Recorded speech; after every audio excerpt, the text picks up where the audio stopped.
कोल्हापूरची चांदीची मूर्ती चोरून पळाली, सीसीटीव्हीमुळे वृद्धा सापडली। जयसिंगपूर येथील अजिंक्यतारा हाऊस सोसायटी येथून चांदीच्या देवाच्या मूर्ती चोरणारी वृद्धा सीसीटीव्ही फुटेजमुळे सापडली। प्रभा दत्तात्रय महाडिक, वय वर्ष 68, राहणार कोरेगावकर कॉलनी, फुलाची, शिरोली, तालुका करवीर असे तिचे नाव असून तिला अटक करण्यात आली आहे।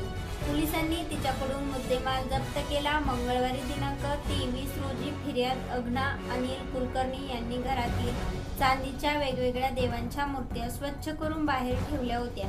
त्या चोरीला गेल्याचे उघडकीस आल्यानंतर त्यांनी पोलिसात फिर्याद दिली होती।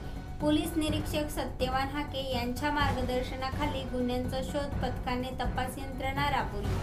परिसरातील सीसीटीव्ही फुटेजचीही पाहणी केल्यानंतर फुटेजमध्ये संशयित महिला आढळून आली। जयसिंगपूर बसस्थानकावर ह्या चांदीच्या वस्तू विक्रीसाठी येणाऱ्या असल्याची माहिती मिळाल्यानंतर सापळा रचून त्या महिलेला पोलिसांनी ताब्यात घेतला। तिच्याकडील पिशवीची तपासणी केल्यानंतर चांदीच्या मूर्ती मिळून आल्या। पोलिसांनी तिला अटक केली। ही घटना ऐकून याविषयी आपल्याला काय वाटते? आपली प्रतिक्रिया नक्की कळवा आणि ह्या यूट्यूब चॅनलवरती तुम्ही पहिल्यांदा आला असाल तर चॅनलला सबस्क्राईब करून बेल आयकॉनवरती प्रेस करा आणि अशाच येणाऱ्या नवनवीन व्हिडिओचे नोटिफिकेशन मिळवा। धन्यवाद।